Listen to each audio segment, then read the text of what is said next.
Welcome to the second video on creating a secure compute environment for both home and small office.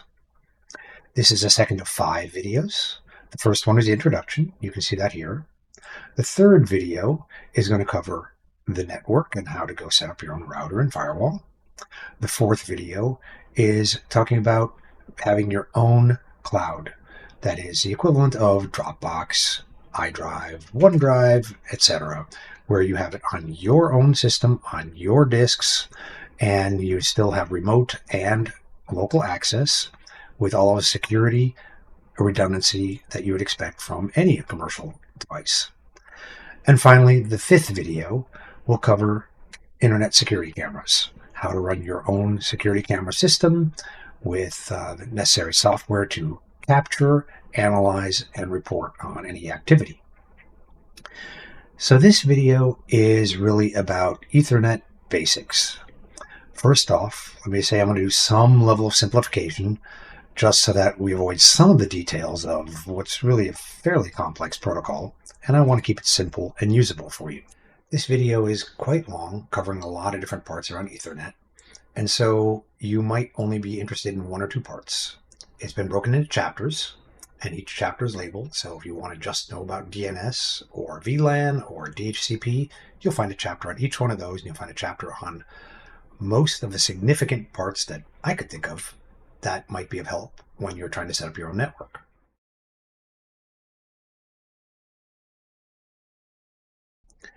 So let's start with some of the basics. In the Ethernet, we'll be sticking with IPv4. That is the classic internet protocol, which has 32-bit addresses. There's also IPv6 that's been around for quite a while and is slowly being adopted. The fundamental difference is that it has 128 bits of address space rather than 32. That's a very large number. It is unlikely to run out of addresses anytime in the near future. 32-bit addresses, if it were being fully used, would allow you some 4 billion unique addresses, which is turning out to be not enough. There are many, many, many computers in the world. And you don't actually get 4 billion addresses for a bunch of different reasons. We'll talk about one of them, which is private IP addresses, but there are a bunch of others, reserved address spaces. Furthermore, addresses are allotted to countries, so various countries get certain address spaces and they aren't fully used, so you end up with having a lot fewer than 4 billion actual usable addresses. Nonetheless, IPv6 is there in order to go and alleviate that problem. It doesn't just add more address space, it also adds a lot of features. And for home and small office environments, we really can stick with just IPv4, where your own internal private environment will be using IPv4 only, even if the outside world uses a mix between IPv4 and IPv6. So let's start with some basic concepts within IPv4. Anytime you want to send a message across Ethernet, that message, the actual data portion of that message, will be put into packets, where packets are, each one is a self-contained entity. It has not only a piece of the data you're trying to send across, possibly the entire thing if it's fairly small, but it also contains a lot of other information, such as where you want it to go to, the destination address, where it's coming from, the source address, and a whole bunch of other different bits that tell it about the protocol, what kind of protocol you're using, and so on and so forth. Let's talk first about the addresses. Each address, be it the source address or the destination address, is 32 bits, and that's expressed as 4 digits, 0 to 255. So, for example, 3.15.253.0 is a address, and the address tells it where to go. When your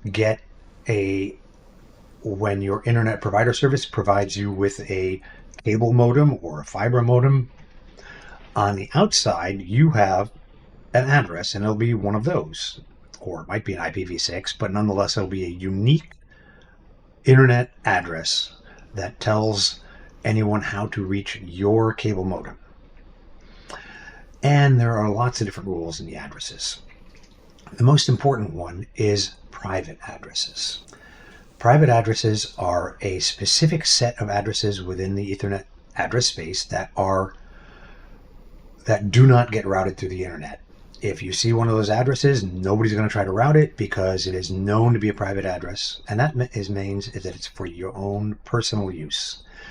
It's the address that you want to give your computer on the internal side of your cable modem and your printer, for instance. So your printer and your computer will both have a private address that does not get routed.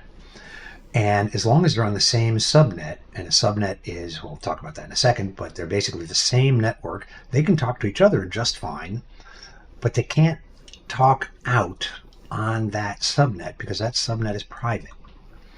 And so we'll talk a little bit about how they go out, but this is one of the ideas of how you make your own internal networks be able to do things, talk to each other, even talk to different subnets without going out on the external, onto the internet.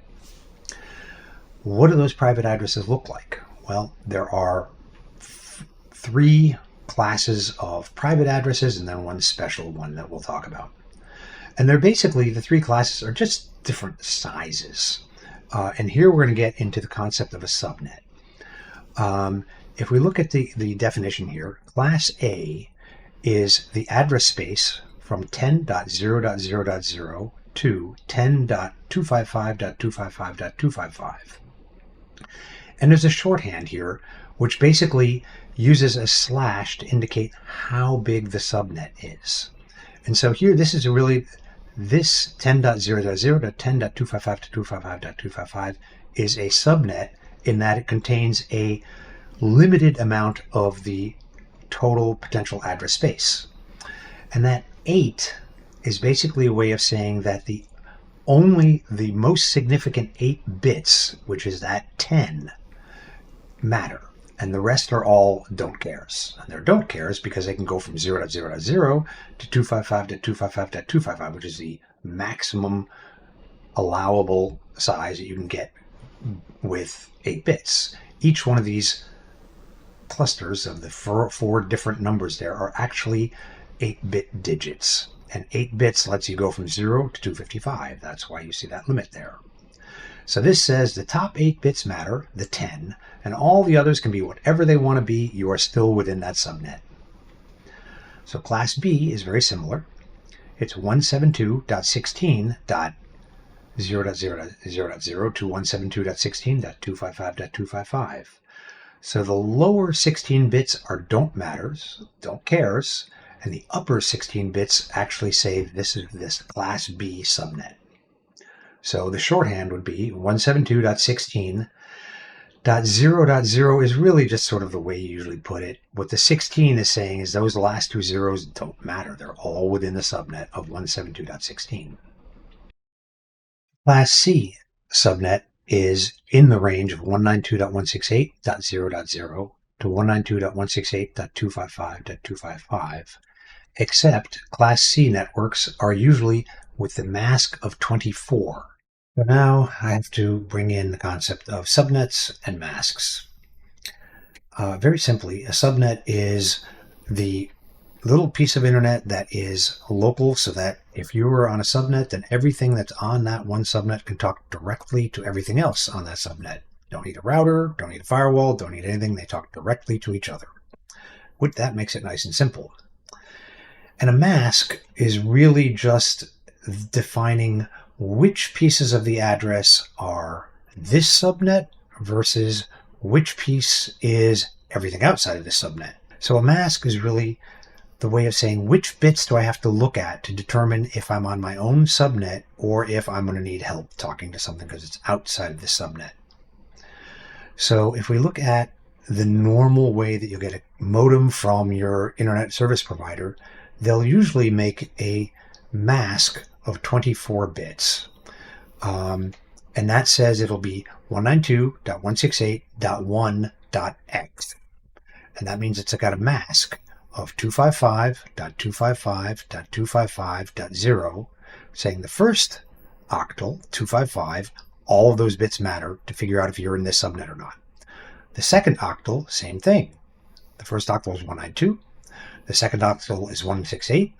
The third octal is 1. And the fourth octal, the mask of 0, says none of these bits matter. Anything, any number in here is valid. We are within the subnet. So if we have the standard thing that comes out of when you connect your laptop right up to the default setup of just about every internet provider, service provider's modem, is going to be to put you on 192.168.1.x. And it's going to look like this. So here we see that we have an address of 192.168.1. something. And the gateway, which we'll talk about in a little bit, is right there. And the mask is 255.255.255.0. That says this subnet is anything between 192.168.1.0 and 192.168.1.255. Anything in there is this subnet, and that means we can just talk directly to anything in there. If it is anything bigger than that or anything smaller than that, we need a router to help us out because we can't get there on this subnet. And finally, there's a loopback, and that's 127.0.0.1. And if you were to look at the shorthand, all 32 bits of this address matter. So the shorthand of that would be 127.0.0.1/32. And the loopback is basically addressing yourself. So if you on your laptop go to 127.0.0.1, you're actually going to yourself. And that can be useful for testing, as we'll see in the future.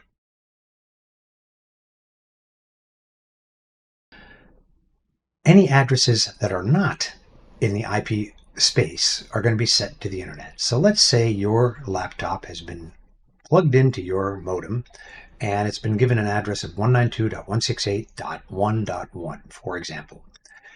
If you want to go to youtube.com, well, that's going to be something else, a completely different address, and it's going to basically be some address that is not within the private IP address space. What happens? How does that device that's on a private network that does not talk to anyone else get out to the internet? And this is a fairly simple rule. Anytime a packet is sent to a destination address that's not on the local network. So again, let's take a look at your laptop on 192.168.1.1, let's say. If it tries to talk out to any address that is not 192.168.1. something, then it's going to need help because it's not on the private network. And that's where routers come in. What a router does is exactly that. It takes a packet and routes it to somewhere else. And for a simple internet, so if you get your device from your internet provider, that device will have a router in it, and it will basically forward that packet somewhere else when it wants to go out to the world, and it will forward responses back when you get a response back. So remember, your laptop, there's a destination address and a source address. So the destination address is going to be youtube.com in 4 digits form, and the source address has to be your laptop's address, which is going to be 192.168.1.1. Why do you need a source address? Because if you want to get a response, then the youtube.com is going to need to know where to send that response to if you want to get a result back. So if you go to a web browser and you type in youtube.com, you'd like to see a page come up that says, well, what video do you want to see? And that's the response. So somehow that response has to get back to you, even though your local address is a private address and YouTube cannot get anything back to that private address. And here's where the router comes in as well. The router is going to do 2 things. Well, there's 2 simple things. They're going to be, it's going to take the request that you sent out to go to youtube.com, and it's going to help figure out how it gets there. We'll talk about that in a second.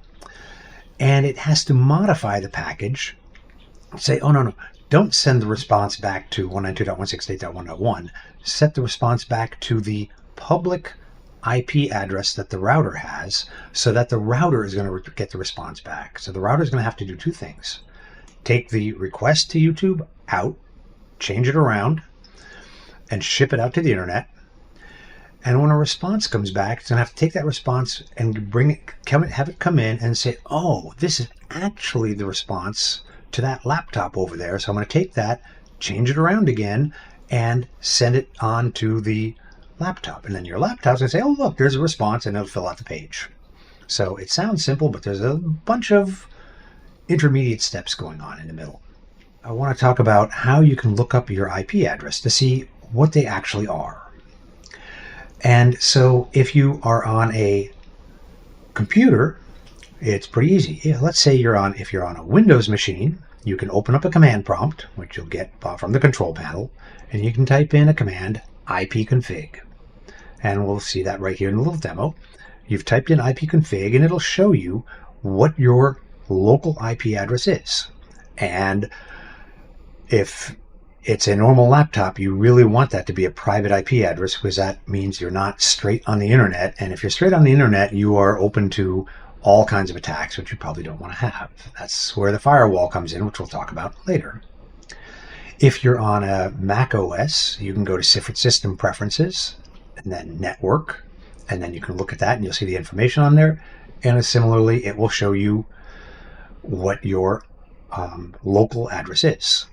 If you're doing this from a phone, then you can either type in, if it's an iPhone, you can go to Settings, Wi-Fi, and then there'll be a little information button.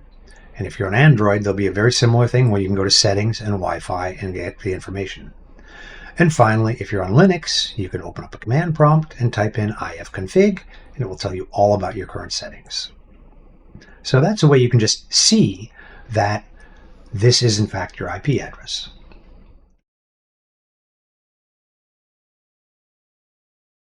I want to talk a little bit about packets. So if you go and you issue a request to YouTube saying you want to go somewhere, that's not very big. It'll basically say, I want to go see this web page. But so the data in the packet that you'd have to have sent is not very large. But that data is going to get put into a packet. And that packet is sort of almost like a shipping container. It's a single container that has stuff in it.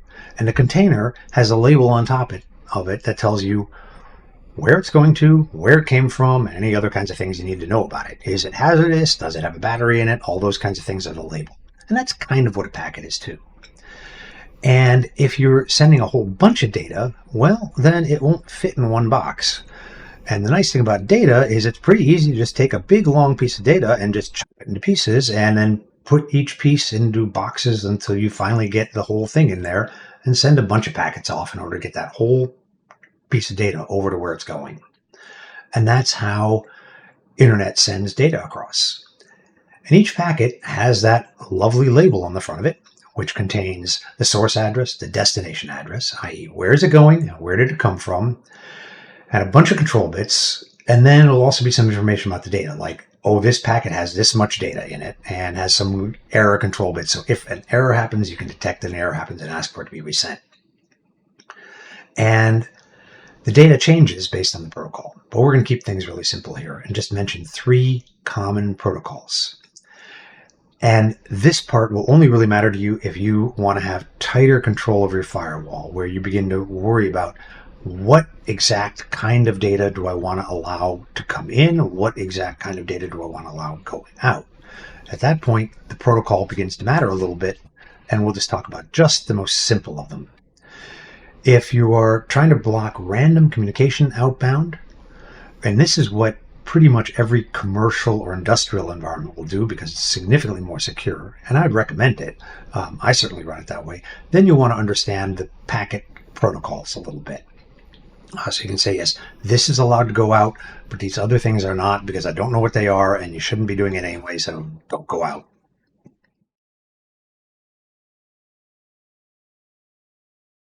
There are lots of different protocol types, but we're only going to talk about 3. The most common one is TCP. And TCP is where each packet that is sent out has a sequence number. And when you send a packet out on TCP, the receiver When it receives the TCP packet, we'll send an acknowledge back and says, yes, I got that packet and it was uncorrupted. And if you don't get an acknowledge back, or if it comes back corrupted, then you know, okay, I got to go send that packet again. So it's a way to make sure there were no errors. It's a way to make sure that the entire piece of data that you wanted to send was in fact received, which is really nice, but it is slower since every single packet out needs to wait for a response to come back. So slower, more secure, less data, more secure against data loss. This has nothing to do with internet security other than we didn't lose data. Another packet type is called UDP, and it's similar, but here packets are sent without waiting for an acknowledgement. You send packet with sequence number 1, sequence number 2, sequence number 3, sequence number 4, and you're not checking to make sure that they got received correctly. You're just shipping them out. So it's going to go faster because you don't have to wait for a response back on every single time.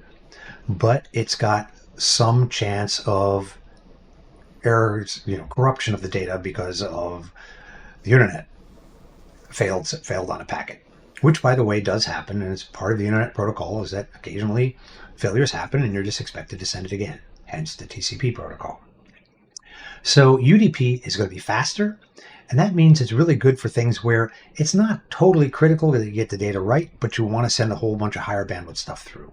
So streaming movies, streaming music are classic examples of UDP packets. You're sending it along, and if there's a little glitch on one frame of the movie, probably not even going to notice it. So it's all okay.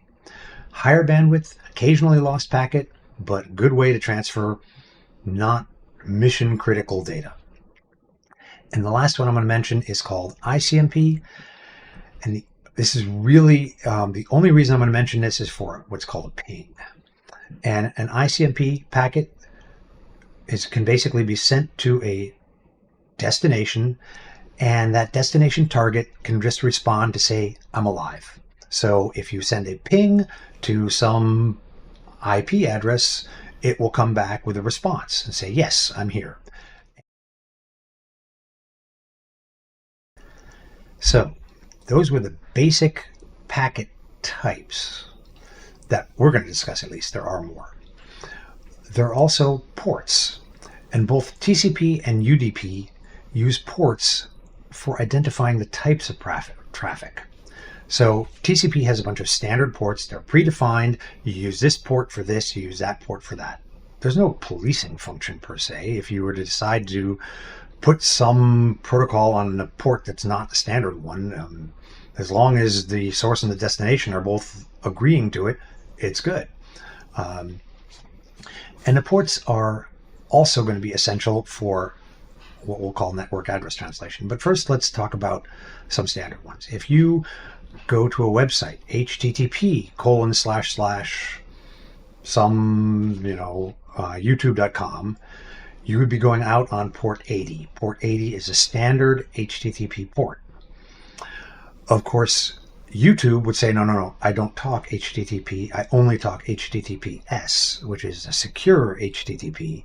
So it'll immediately force the conversation over to HTTPS, which happens to have the port number 443. And there are a lot of other standard ports. There are hundreds of them, and feel free to look them up. There are a lot of standard ones, and then past the first 1024 are generally reserved for system level protocols, and anything above 1024 is generally considered user level ports, and they can be used for, if you've just written some particular app that wants to send data between two things, you can set it up for this particular port. Within your router, you can also say, well, I don't want to be using the standard port for whatever reason, so I'm going to go transfer this over, and you make it use some other port for a while. Fine, you can do that. We'll talk about that later in routers. So what happens when your computer on a private IP address wants to talk about on the internet? Well, that's where the router comes in. So there's a concept of a gateway, and the gateway is going to exist on every single subnet on the internet. And what it basically is tells everybody is where to send packets that aren't on this particular subnet. So your computer is 192.168.1.1. The router, let's just say it has 192.168.1.254, which is one of the sort of fairly standard addresses that a router would set itself up for. And it's going to set its gateway to itself, 192.168.1.254. And how can you see this? Well, if you're on a laptop, you can basically look at that IP config if you're on a Windows machine, or the system network if you're on a Mac, and it will show you not only your IP address, it'll also show you your gateway. I'll show you a couple other things that we'll talk about in a minute. And the gateway is where to send a packet when you don't know how to get there. So your 192.168.1.1, you can automatically get to anything else on the 192.168, but you can't get past that.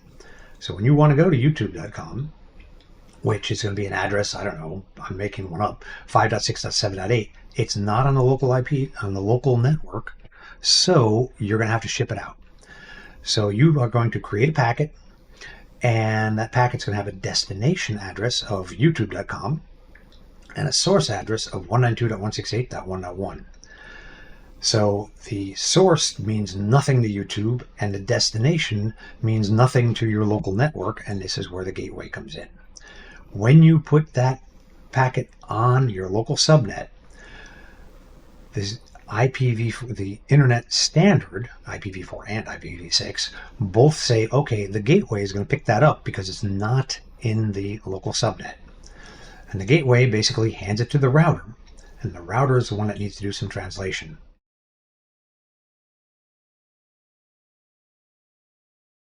It will translate it'll do a bunch of translation, but in essence, it's going to take that packet you send and it's going to put it out on the internet, because that router has, on the other side of the router, it has a actual internet address that was provided by the internet provider. And if it puts that packet out on the internet with that destination address, it's going to make it to youtube.com. Except the source address is 192.168.1.1 because it's your computer. So the router is going to have to change that. It's going to have to change that to its public internet address so that it comes back to the router. The other problem is that the router then has to remember which, it's sending that out, but it has to know, oh yeah, when it comes back, it was actually for that laptop over there on that private subnet. So what it's going to do is it's going to change the port information. So when you did a HTTPS to youtube.com, it was a TCP, because that's HTTPS. It was a port 443, because it's HTTPS. Destination address of youtube.com. Source address of 192.168. So the router has to change a lot of stuff. It's going to keep the destination address. It's going to keep the destination port of 443, because that's where it's going, but it's going to change the source port. And it's going to change the source port to some number that is really useful only for the router. And the router is now going to remember, I shipped this thing out on this port. So when a response comes back from YouTube because the source address is now set to the router, it's going to come back and it's going to have that port number that the router said in that destination port, because it was a source port before, it's going to respond back on that. And the router is going to remember, oh yeah, that destination port was actually for the laptop over there. And so it'll then take that incoming response packet, convert it again, so it's got to now change the destination address to 192.168 and leave the source address as youtube.com, so that your computer thinks, oh yeah, I shipped this thing out to YouTube and YouTube responded back. And it's also going to have to modify the ports so that the source port that the computer used to send the thing out is now going to match the port that comes back from the router. Why do all this? Sure seems like a lot of stuff. And the reason is because there can be a lot of things going on in parallel, and this way you keep them all in track. So for instance, you could open two internet browsers. You could open one with Edge and one with Chrome and one with Safari, 3 of them in this case, and you could have all 3 issue a request to youtube.com, and you could click enter on all 3 at the same time. I don't quite know how, but all 3 would send out packets to youtube.com. And somehow they got to remember who's who. And the way they do that is with ports. And that's the source port is going to be some random number that your laptop is going to choose to keep them all separate. They'll all come from separate source ports, and they'll all go to the same destination port 443 of the same destination address, youtube.com. And the source port is going to let your computer say, oh yeah, this responses to this one, this responses to that one, and that responds to the other one. Not only that, but you can plug 2 computers in or 5 computers into your subnet, because it has 250 some valid email address, IP addresses. So you can have 10 computers, all of them with 3 browsers, all deciding to go to YouTube, all at exactly the same time. They'll have different destination addresses. They'll have different source addresses because there are 192.168.1.1, 192.168.1.2, etc. And the router is going to take all of those packets all at the same time. Well, it'll take them one at a time, but you won't see the difference, and translate each one of them, and then wait for all of those responses to come back to the router, and then it'll know which IP address and which port on which IP address to translate it back to, and it's going to use port numbers to keep track of that.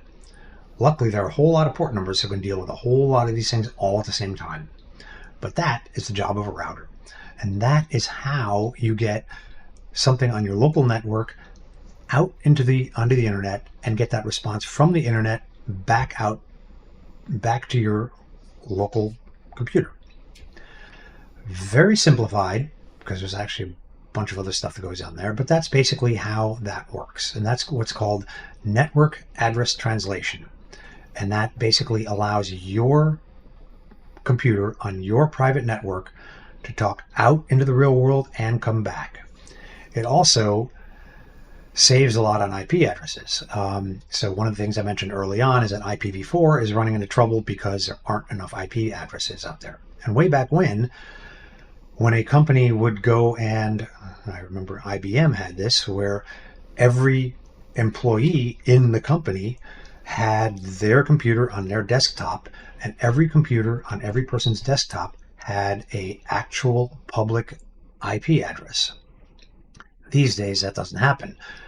Every computer on every person's desktop is going to have a private IP address, and there's going to be a router and a firewall managing what data is allowed in and what data is allowed out. They're doing that for all kinds of reasons, but primarily for security. So, and I'll just mention that this is a really brief look at private IP addresses. There are lots of other IP types. There are lots of packet header types and a whole lot more. So this is very simplified. I'm just trying to get you enough information to where you can configure firewalls for your own environment and kind of know what's going on. And you don't need to worry about how routers do translations. That's going to be built into any router you want to talk about. You just have to sort of be aware of what kinds of things you will want to allow in and what kind of things you want to allow out, which are going to usually be the destination port and the addresses and the TCP type that you're going to be concerned about.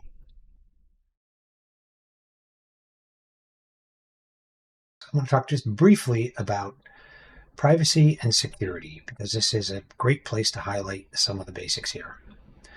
So, security. If you look at each of these packets, they're going to some router, and from there they're going across the internet and off to the source. And your data is right there in the packets. So anybody who's in the middle of one of those networks can look at your data and see what it is. One of the frequent attacks from a while back is called man-in-the-middle attack. And that's where usually the person supplying the Wi-Fi would go and grab the packets that you meant to go to youtube.com and unpack them and then send their own packets to youtube.com with your data. And when they got a response from YouTube.com, they'd grab that and then repackage it and send it back to your laptop. And that way they had a chance to go look at everything you're doing on the internet. Well, that worked fine before the days of encryption.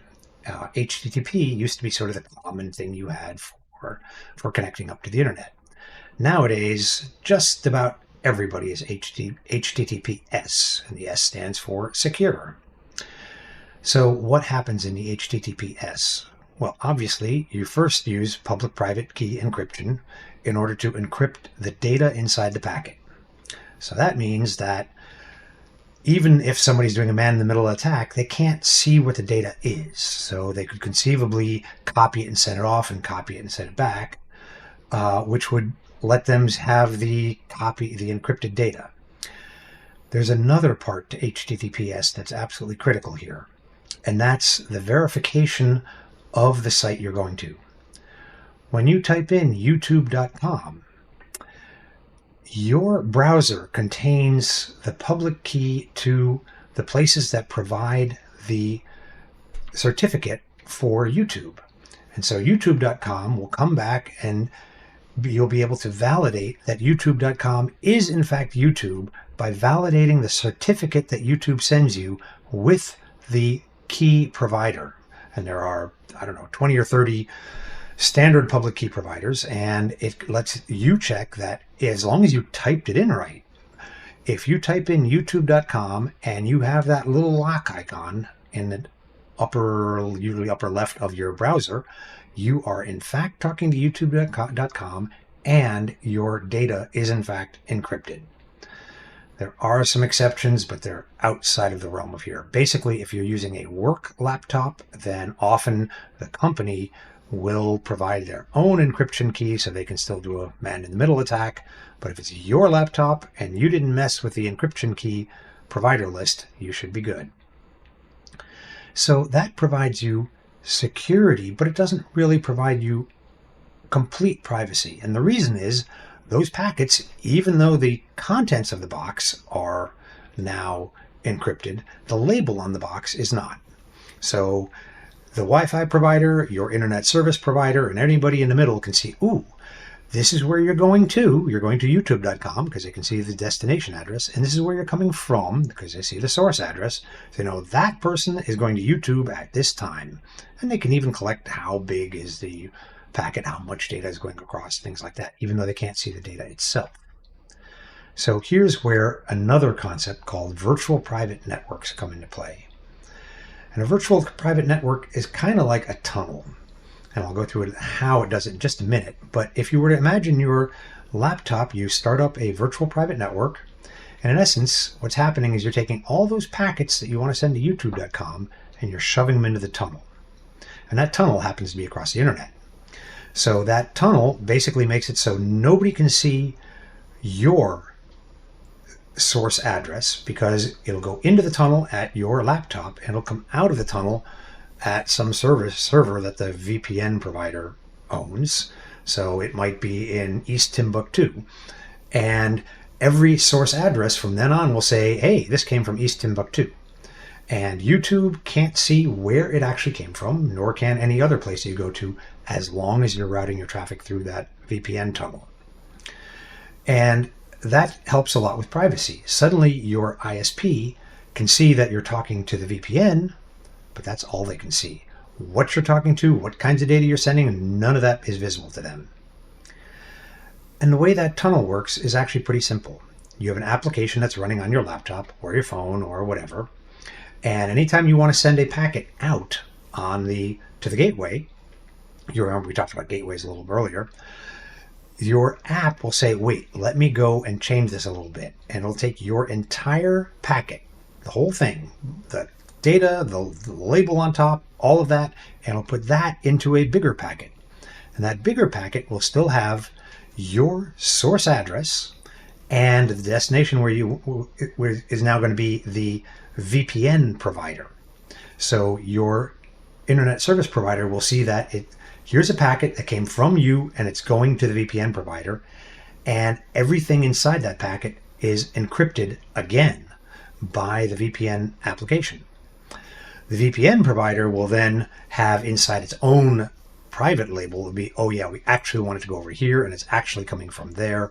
And so it does similar to what we talked about earlier, a network address translation a couple times in order to take that packet, send it to its server, and then have its server unwrap it and then send the original packet with address translation to your original destination. So from the VPN server, it'll then go to youtube.com. youtube.com will reply to the VPN server. The VPN server will, oh yeah, it's meant for that laptop over there, encode it back into the VPN encryption, and then send that encrypted version thing, big packet containing your packet, back to your laptop. Your laptop app will then take that response, unwrap the outside VPN app packet, and have your original packet response available to it. And that way you'll see, oh, here's the response to youtube.com. It's a bunch of steps, but in essence, it's basically taking every packet you sent out and wrapping it again with the VPN information only. So your ISP provider can't see where you're going, and the destination can't see where you came from. Your ISP provider will only see, oh, you went to talk to the VPN, and youtube.com will only see, oh, this came from this VPN server. And that provides privacy in a way that pretty much nothing else will give you that kind of privacy easily. Let's talk about something else that we haven't yet covered, which is you have your computer and you either connect it up to the internet or you plug it into that RJ45 jack we mentioned in video 1. How does it get an IP address? You want to have it end up with 192.168.1.1. How to get that? And that's a service called DHCP, which is Dynamic Host Configuration Protocol. You'll never use that word ever. It's just called DHCP, but it does stand for something. We're going to skip over a lot of the details, but when you first plug your computer in or first connect it up to your Wi-Fi, the first thing your computer is going to do, it's going to send out a query saying, hey, you got any information for me about how to hook up? And whatever router is responsible for that subnet is basically going to be listening for queries, and it's going to have a built-in DHCP server. If you get your router straight from your internet provider, it will by default be running a built-in DHCP server. And that server is listening for queries. And when it gets one, it's going to supply a bunch of information back to that original query from your computer. That's going to include a lot of things we talked about. An internet address, 192.168.1.1. An internet mask. How big is a subnet? So the mask is kind of like, remember that shorthand where we had 192.168.1.1/24?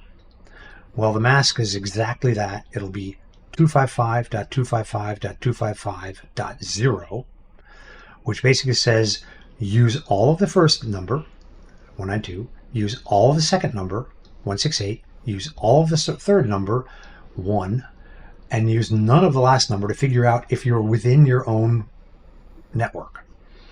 That just tells it how big is this private network. So if I'm 192.168.1.1 and my internet mask is 255.255.255.0, then I know that 192.168.2.1 is outside of this private network. I don't know how to get there, but I know that the gateway is going to handle it. So that's just information that your computer will use to know, can it talk to it directly or is it going off to the gateway? The gateway address is also going to be given to it via the DHCP. So it'll know, where do I ship packets that are not on my local network? Because if I can't reach them on my local subnet, then they got to go to the gateway. So it needs to know that. And then it's the DNS server is also given to it. And that's something we'll talk about in a little bit. So the DHCP server is responsible for giving each device in a subnet a unique address. And the reason I'm talking about that is because if you decide to be running your own network, you may very well be deciding to run your own DHCP server, which is something we'll talk about in video 3, setting up your own network.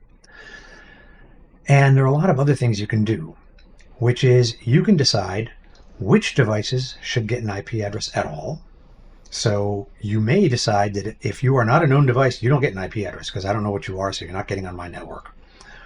It isn't really secure because somebody could just manually guess at what the network address is and just type their own. But, it keeps the simple things out.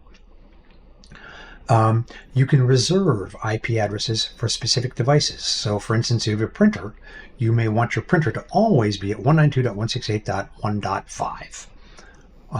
That way it never moves around. You know where it is. You know how to communicate with it.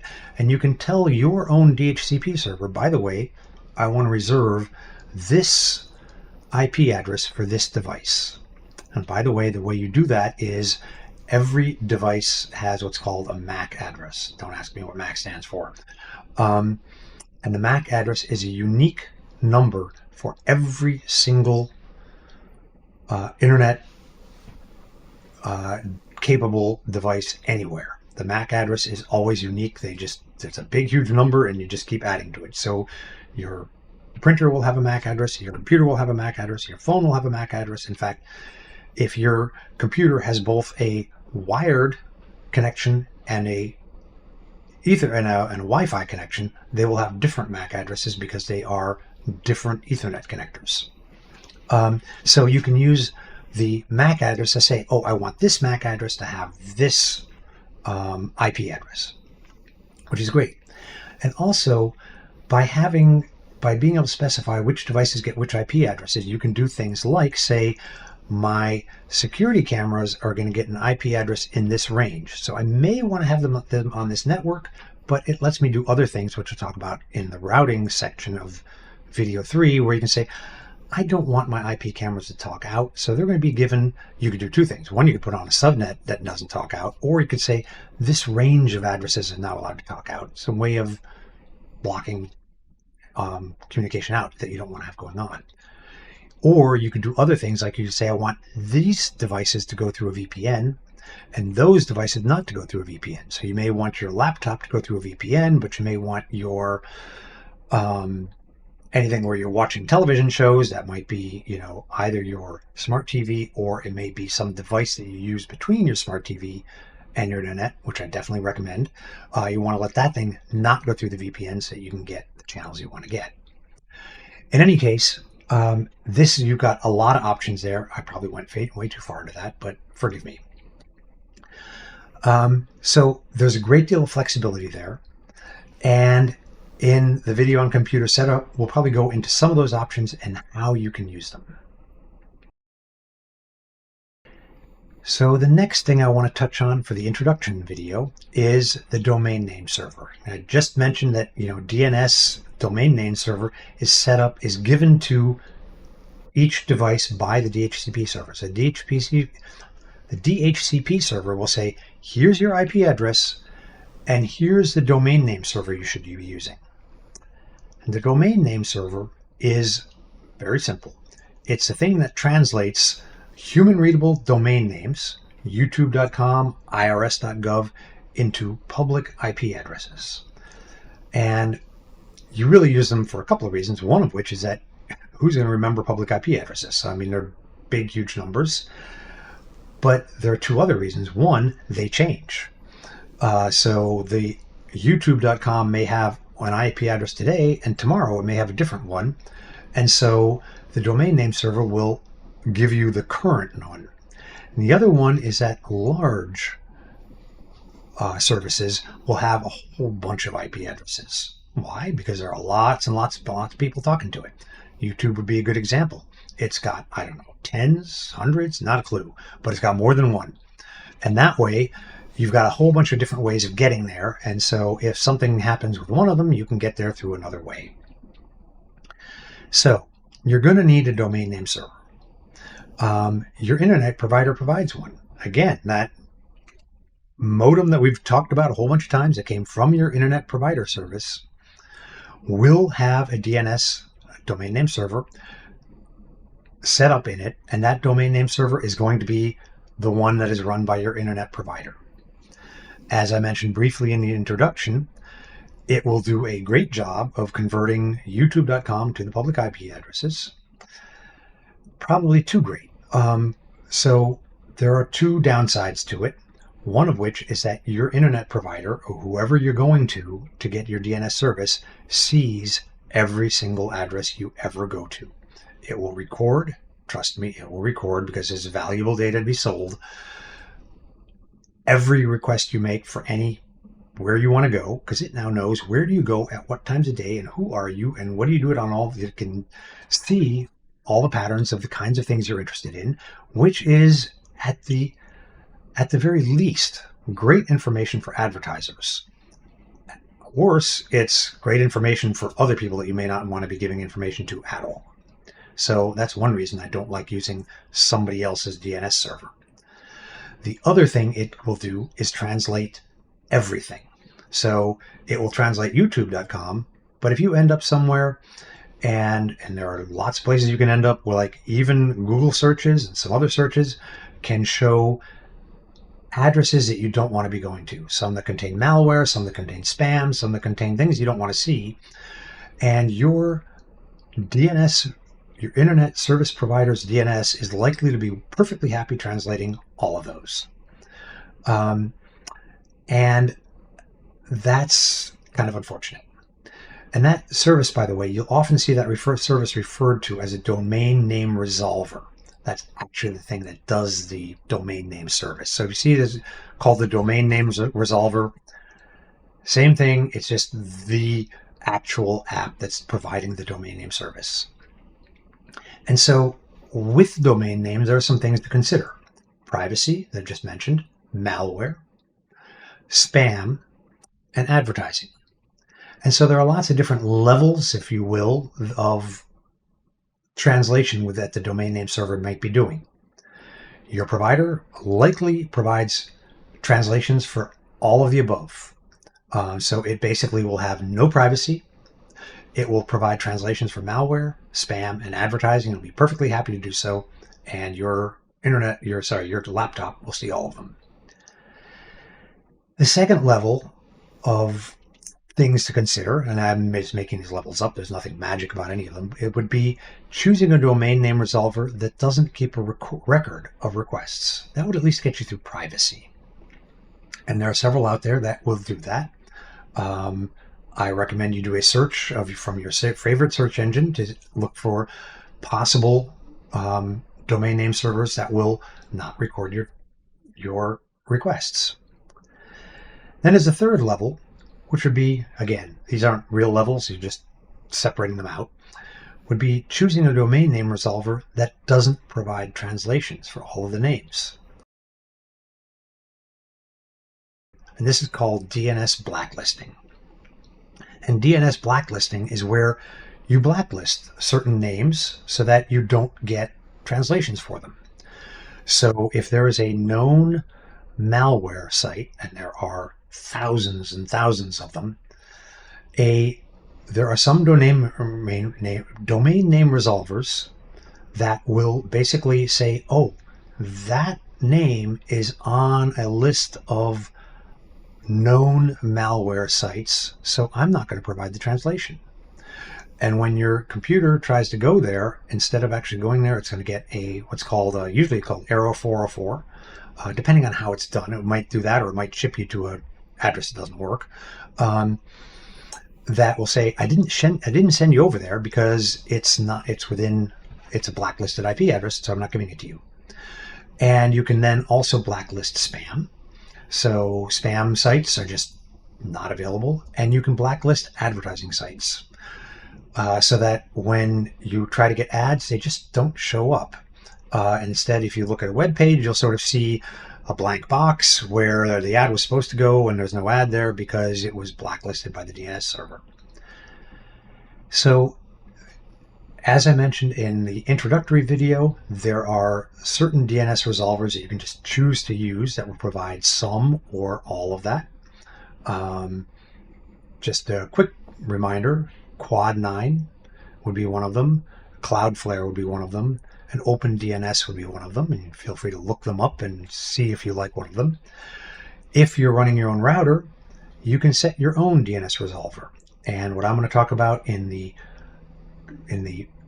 network setup video is how to set your own, where you select which services you want to blacklist. So there are various places that provide regularly updated lists of malware, of spam, of advertising, of adult content, of the kinds of things you might want to block. But be aware that sometimes blocking those things block working sites as well. So some sites, when they see that you're not taking their ad, will not display their content. That's their choice, perfectly valid. You may want to then choose to have a way of getting around that if that was really important to you. Or you could say, if you're not letting me block that, or you're not getting me a better way to see your ads, then I don't want to go there. Again, your choice. But if you're building your own router, you have lots of flexibility in terms of how you want to do that. So the last thing I want to talk about right now is the concept of dynamic IP addresses. Why do I want to talk about that? It really only matters if you decide that you want to set up a server where you want to get to that server remotely.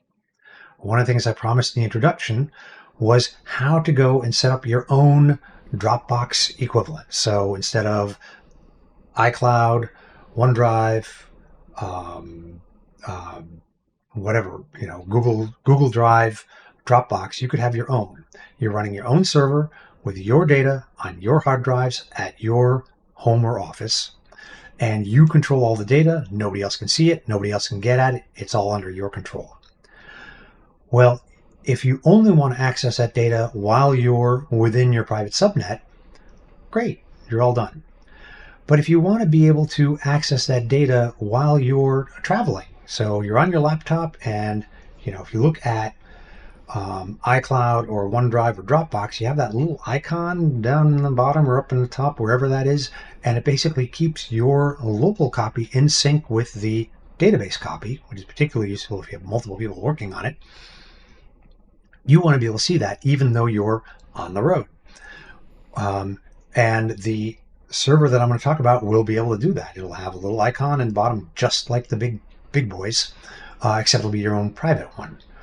But you want to talk to that thing, and that thing is on a private IP address in your office, in your basement, wherever it is. So you need to be able to get to it.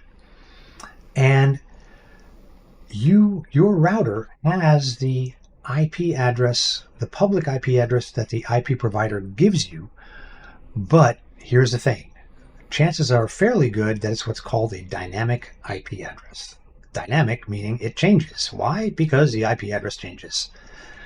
And that, depending on your provider and the way that's set up, that might be happening daily, or that might be happening once a year. In my case, my internet provider changes my IP address pretty much only when there's huge power failure and the entire town goes out, and then the entire town comes back up, and now I got a different IP address.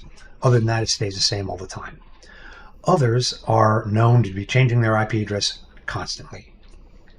So if you're out traveling on the road and you want to talk to your own private cloud server, you need to have a domain name that points to your cloud. So, and this is where what's called dynamic addresses matter. And there are services, and I'm really only going to talk about one, and I'll really only talk about this in the router setup one. It's called, I'm just going to point to one called DynDNS, D-Y-N DNS, Dynamic DNS, where you can sign up for a service that'll say, oh, by the way, give me this name, and that name is going to point to my personal IP address, my personal publicly visible IP address, even when it changes. And it does that by having communication from something inside your network talking to a server outside, and the server outside basically looks to see, well, where did that come from? Oh, look, the address changed, therefore I'm going to change what it's mapped to. So it's basically a way of, you can say, go to myhome.com, and it'll get there even when the name changes. And a VLAN is basically a way of having multiple separate subnets running in parallel, either through the same cable or through the same Wi-Fi access point, so that you can have multiple different subnets all visible at the same time without having a bunch of cables or a bunch of different Wi-Fi access points. So if you remember back in the introductory video, I talked about having a guest network set up from your internet provided router. The guest network is actually a virtual LAN. It's saying it's only one device, but I've got a guest network and I've got my internal network, and they are independent parallel subnets running through the same device. And that's a virtual LAN. And this will matter a whole lot when you begin to set up your own network so that you can have one virtual LAN. So this is the way I set it up. I like it. You don't have to do this. I put all of my IP cameras on one virtual LAN. Why? Because it's really easy. I have that virtual LAN, cannot talk out on the internet. Anything you plug into that subnet cannot talk out. There is no gateway. And that means that it's really fundamentally blocked from having any security camera leak data out into the internet, which they are very much trying to do. I find it amazing how often those things talk out. And that subnet would be completely separate from a subnet where you don't trust things, but they do need to talk out. So if you have a internet-connected refrigerator or a robo vacuum, they need to talk out in order to work. That's kind of the point of them. Well, that would be on a separate VLAN for IoT devices to go talk out. And you might keep them separate from, you might want to have your televisions and things like that on yet a different network. You might want to have one subnet only talk out through a VPN for some level of privacy. You might want to have some subnetwork not talk through a VPN. In my case, if I want to watch television with my television provider, it actually detects if I'm on my VPN, so I have to have my television capturing device not talk out through a through a VPN. So we'll talk about setting them up later, but here I just want to introduce that concept. It's basically taking several subnets, just like we talked about earlier, 192.168.1.1 and perhaps 192.168.1.2, separate independent subnets, and putting them together on the same either wire or Wi-Fi access point. And a Wi-Fi access point, in case I didn't define it, is just that thing that broadcasts Wi-Fi to say, hey, Wi-Fi is available, and it's called an access point.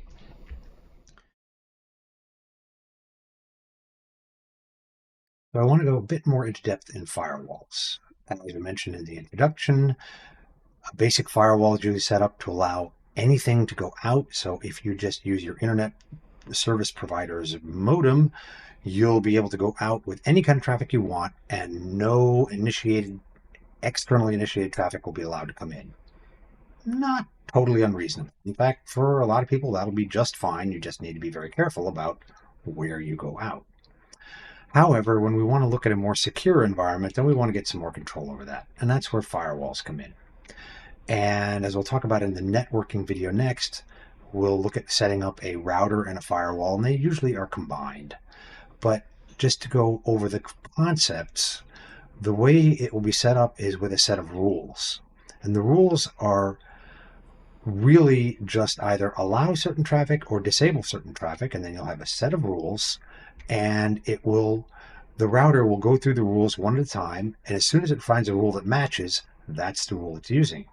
So if you way at the top say allow everything, then that rule is going to match and everything can go in, everything can go out, and you basically said no, from anywhere to anywhere, no problem. So what you'll want to be doing is usually specifying the things that you want to allow, and then at the very bottom have a rule that says, and don't allow anything else. But there are going to be exceptions to that. So here's one. If you are using a IPv4 only subnet, which is what I would recommend, then one of your top rules might be disallow anything IPv6, because you're really not set up for it. So if you see anything, just stop it. Similarly, you may at the very top have certain IP addresses that are not allowed to go out. I'll go back to my favorite security camera example.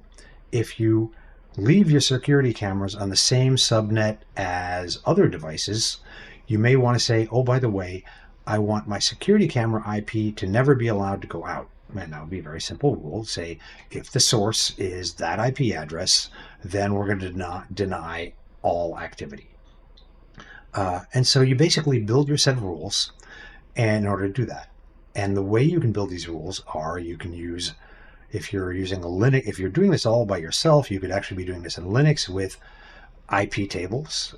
If you're curious about IP tables, I'm going to invite you to look them up. They are very thorough. They have every capability you could want, but they're fairly complex. And from my viewpoint, the real issue is they're hard to read. Any reasonable firewall router package, like the one I talk about in video 3 in setting up the network, will have a much more human comprehensible and set of rules that underneath build IP tables, but they're way easier to understand. And most importantly, when something isn't working the way you want, it's way easier to read them to try to figure out why isn't it working the way they want. They're much more human friendly than IP tables, at least in my view. I'm sure somebody has a different view of that, but that's okay. So anyway, the only other thing I want to sort of point out is the internet initiated versus locally initiated transactions. And so if you do a web search, you go to https youtube.com, then, and you've allowed TCP port 443 to go out, that port will go out. And now youtube.com is going to have to respond back, which is going to be coming from the internet onto your machine. And that's actually a response. And those two are linked. And so firewall rules, when you're using a firewall package, if you allow 443 out, it knows that that means that you're going to accept responses back to that port, to that laptop, for that particular request, which is different from something on the externally on the internet trying to, on its own, initiate a transaction into your machine. And that's an important distinction. If you're doing this in IP tables, then you need to be aware of that. If you're doing this with firewall rules, then the firewall understands that when you allow a transaction out, you want the response to come back. Otherwise, why bother sending a response out, a transaction out in the first place? So that's probably all I need to say right now for firewall, but I sort of want to bring it up as a concept before we go into how to do it in video 3. So now I want to talk about routers, switches, and how they work with VLANs. So let's start with switches. Switches are a way of connecting individual devices to a single subnet. So if you have your computer and your printer and they're both talking to the router on subnet 192.168.2, this is the job of a switch. You plug your computer in, you plug your printer in, and you plug in your router, and now everything sees 192.168.2. something. Your printer can talk to your router, your printer can talk to your computer. Well, your printer hopefully isn't talking to your router a lot. I'd recommend a firewall rule to prevent that. But your printer and your computer can talk to each other just fine. And that's great for a switch. So it's sort of like you're on one street and you got a whole bunch of driveways on one street, and from driveway number 1 to driveway number 5, well, you just go up or down your street and you go into driveway number 5. That's a switch. A router is different. A router is a thing that tells you how to get from this street to that street, but doesn't connect two things on the same street. So a router does exactly that. It takes a packet that comes to it on one subnet and says, oh, where do you want to go? And do the rules permit it? And if so, I'm going to take that packet and bring it over to that other one. So when you want to go from Pine Street to Maple Street, a router is the job. If you want to do two things on Pine Street, a switch is the job. And routers can sometimes be made to be switches, but it's pretty hard. So if you have 2 ports on a router, yeah, you can sometimes sort of try to make them through, but no, don't do that. Instead, if you have 2 ports and you want them to talk to each other on the same subnet, use a switch. If your switch is running out of space, get a bigger switch, get another switch, do something like that. Switches can nest. So if you have one switch that's got addresses 1 through 5 and another switch that's got addresses 6 through 9, you can have a third switch that plugs into the two switches, and they'll all connect up just fine. Switches are great for that. And if all you're doing is just taking ports from your router and plugging in a whole bunch of devices, and this would be exactly the example from the first video where I showed you a little picture of your internet service provider's cable modem, where it's got 4 RJ45 jacks. Those are all, you plug 4 things in there and they will all be on the same subnet. And right behind those 4 RJ45 jacks, they've put in a switch. It's great for those things. And those are what are usually called dumb switches. You can't buy a dumb switch, but the reason they're called dumb switches is because they're also smart switches. And that moves into the concept of VLANs. So if you'll recall, a VLAN is a way of taking another entire subnet and encapsulating it inside a VLAN ID and driving it down the same wire that the normal TCP or the normal Ethernet is going through. And if you have a whole bunch of VLAN IDs going through a particular wire and you plug that wire into a dumb switch, it'll only see VLAN ID 1. That's usually the one that's defined as being non-encapsulated. So if you have 192.168.2.0 non-encapsulated, you plug that into a switch and you plug something else into a switch, they'll both be perfectly happy. They'll just do 192.168.2. whatever. And the other VLAN IDs are ignored. That's where a smart switch comes in. A smart switch can understand the VLAN IDs too. So for a smart switch, you would tell it on the incoming port, usually from the router, you tell it, oh, by the way, you also are receiving VLAN IDs 2, 3, and 4 on this cable. And VLAN ID 1 is usually the default for nothing, is what's called untagged. That is, there's no encapsulation around it. If you plug something into it, it's going to see that. So the untagged one is what you see with dumb switches, is what you see normally. It's whatever, when you plug it in, you see those ports without any funny encapsulation around them. And the tagged ones are encapsulated with a tag ID. So your smart switch might have, again, VLANs ID 2, 3, and 4 tagged coming into it. And on a smart switch, you'll tell it on port 1, which is connected to the router, I've got these 3 tagged VLANs and this untagged VLAN. And that way, on another port, you can say, oh, by the way, I want to have one of the VLAN IDs, say I have VLAN ID 2, be untagged on this port. And now, if you plug something into port 2, it will see whatever subnet VLAN ID 2 was set up as on your router. It'll see that as normal traffic. So let's say you set up your router to have 192.168.1 be untagged and 192.168.2 to be tagged as VLAN ID 2 and 192.168.3 to be tagged as VLAN ID 3. Your smart switch will see them all come in, and you set port 1 to have VLAN ID 1 untagged. It'll now see whatever subnet's on 1. And you might have port 2 to be VLAN ID 2 untagged. It'll see anything you plug in there, your refrigerator, what have you, will see the VLAN ID 2. It'll just see it as the subnet that it plugs into. The router doesn't care. It just sees, oh yeah, that's subnet 192.168.2. Your device doesn't care. It just sees 192.168.2. And there's a bunch of translation going on between the router and the smart switches to go and make that happen. So this is great if you have a router and firewall setup that only has 2 physical ports. You would have one port be your wide area network, WAN. It's connecting out to the Ethernet.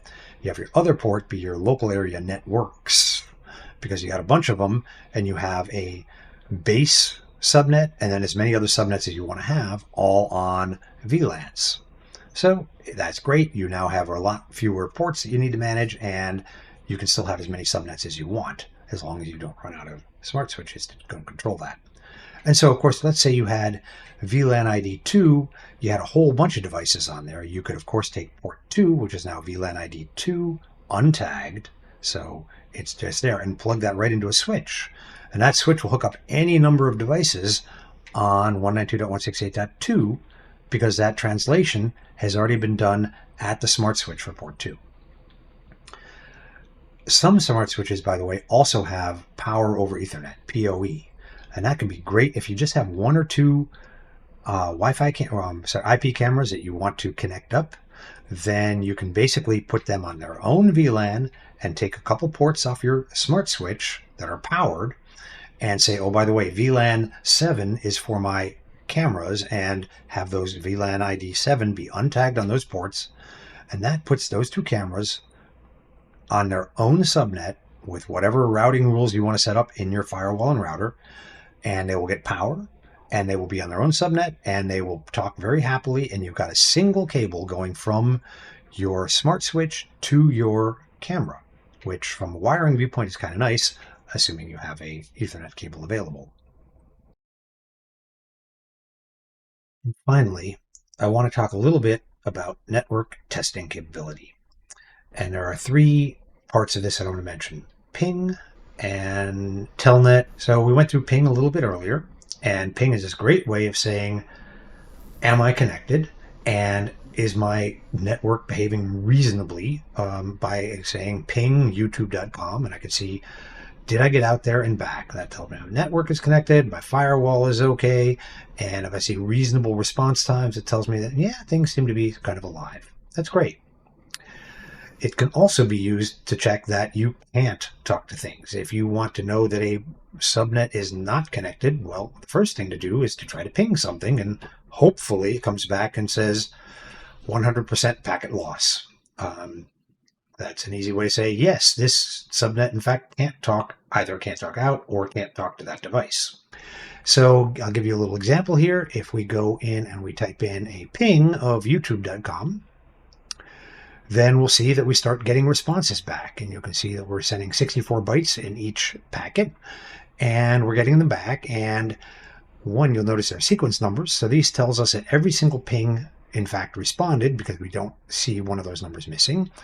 We're getting somewhere between 20 and 40 some milliseconds response time, which is pretty good, given that goes Lord only knows where.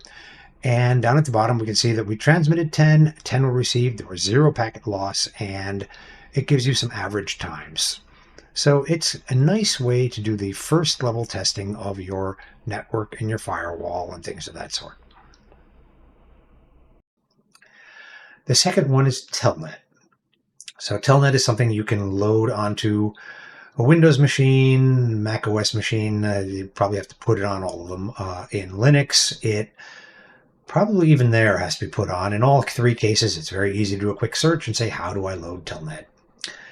What Telnet does is let you do a similar to ping. It lets you send a packet out, except on the TCP protocol for the port you specify. So this is a little bit more detailed. It lets you ask, can I get to that machine on that port on TCP? So for instance, if you want to know if you can talk to youtube.com, well, YouTube is going to be HTTPS, which is port 443. So if you do telnet youtube.com 443, you'd expect to see a packet come back. And that tells you that, yes, firewall allowed it, network connected it, and that's kind of pretty reasonable. Similarly, you could say, well, I don't want to be talking to non-secure web pages, for instance. So you could say, don't allow port 80 out on your firewall. And then to test it, you could say, telnet youtube.com 80, and it should come back and say, I'm sorry, nothing there. I'm just hanging, say, no connection.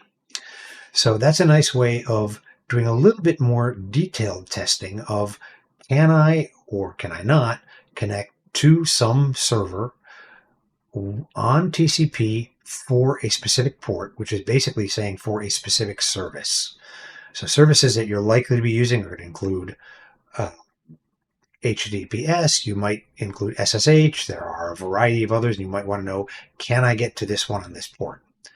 And one of the things you'll see as you begin to tighten up a firewall is certain services require certain ports. Almost always you can do a web search to say, this service, what ports do I need to allow through the firewall in order for it to work?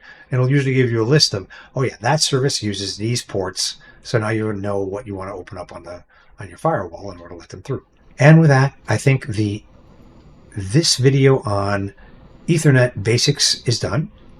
And I'll remind you again, this is one of a series of 5 videos on building your own private secure compute environment. Video 1 is the introduction. This video, video 2, is a background on Ethernet. Video 3 is going to be talking about how to set up your own network with your own router and your own firewall, and using a lot of the things we introduced here. So you have your own DHCP server, you can have your own DNS resolver, you can do DNS blacklisting, you can have your DNS resolver go to private sources, lots of different pieces. And the 4th video, which kind of is dependent on the 3rd one, having your own network set up, is going to be on setting up your own cloud compute server. This will be a replacement for iDrive, OneDrive, Dropbox, etc., where you'll have your server running, available internally, locally, and if you choose, available externally, remotely, so that any machines that hook up to it stay synchronized with your cloud server, so that all of your data is available locally on your machine, and every time you make a change, just like in OneDrive and iDrive, that change gets reflected back into the cloud server. And that server then can share files, directories, whatever you have, with other family members, with other colleagues, if you're using it for a work environment. So you have a way of sharing data broadly across your group. And you, of course, are in control of who gets to share what and when and from where. And then the 5th video is about security cameras. We mentioned a little bit about keeping them from talking out, but in order for them to be effective, you're going to need some software, some disk drives, in order to have a server that takes in all of the data from your security cameras, analyzes the data, looks for events that might be of interest to you, and notifies you if any such events show up. So those are the 5 videos in this series as of yet. If anything interesting comes up, I will probably be adding more.